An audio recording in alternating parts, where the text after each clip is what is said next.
જામનગરની વાત કરવામાં આવે તો એ નજીક દરેડ સ્થિત શિક્ષણ તાલીમ ભવનમાં વરસાદ દરમિયાન સરકારી પુસ્તકો પલળી જવાના પ્રકરણમાં તપાસના નામે રીતસર નાટક કરવામાં આવી રહ્યા છે। કારણ કે આ ચકચારી પ્રકરણમાં તપાસ સમિતિના કોઈક સભ્યએ તપાસની આખી ફાઇલ સાવચેતીપૂર્વક ગુમ કરી દીધા શંકા સાથે અનેક સવાલો ઉઠ્યા છે।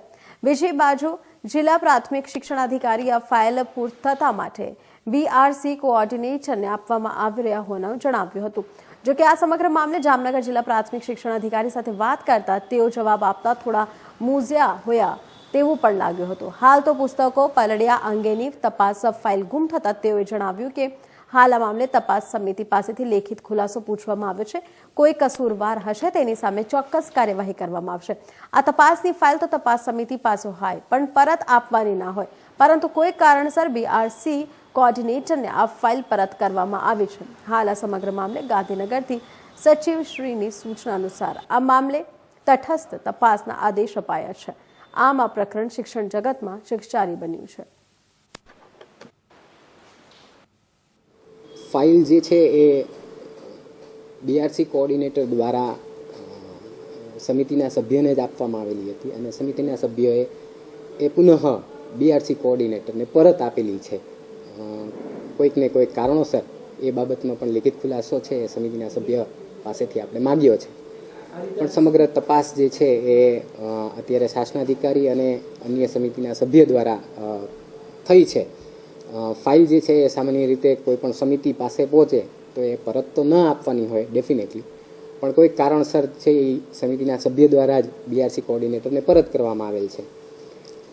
હાલ SSA ગાંધીનગર તરફથી પણ સૂચના છે સમગ્ર જે પણ મામલો અત્યારે છે એને પૂરતી તટસ્થતાથી જ તપાસ કરી એનો અહેવાલ સબમિટ કરવો અને જે પણ કસૂરવાર હોય એની સામે તાત્કાલિક પગલાં લેવાની સૂચના અત્યારે આપવામાં આવી છે માનનીય સચિવ શ્રી ગાંધીનગર દ્વારા।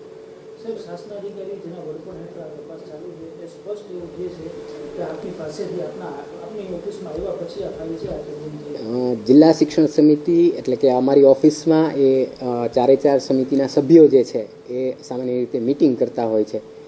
સ્થળ 100% જિલ્લા શિક્ષણ સમિતિ જામનગર છે, પણ ફાઇલ એમના સુધી પહોંચી છે એ બાબતે સરકારી કચેરીમાં કોઈ રેકોર્ડ જે છે એ સભ્યો નિયુક્ત કરવામાં આવેલા હતા માનનીય DPO સાહેબ દ્વારા। તેમાંના સભ્યો રજા ઉપર ગયેલા હોવાના કારણે તપાસમાં વિલંબ થયો અને ત્યારબાદ જેની ઉપર તપાસ સોંપવામાં આવી છે BRC કોઓર્ડિનેટર એ રજા પર હતા, એટલે સમય ખાસો એવો લાંબો થઈ ગયો છે અને માટે 7 દિવસનો અહેવાલ 7 દિવસમાં સોંપી શકાતો નથી। અત્યારે તપાસની અંદર BRC કોઓર્ડિનેટર પાસેથી નિવેદન અને આધારો મગાવેલા હતા। તે ફાઇલ આજે અચાનક DPO કચેરીમાં હતી નહીં અને બેન સુધી પહોંચી ગઈ હતી, તો જે આધાર હતો એ જ અચાનક ગાયબ થઈ જાય તો તપાસ કેના આધારે કરવી એક પહેલો પ્રશ્ન થાય। માટે તપાસ માટેનો કોઈ આધાર જ ત્યાં ઉપલબ્ધ ના હોય, માટે તપાસ આગળ વધી શકેલ નથી।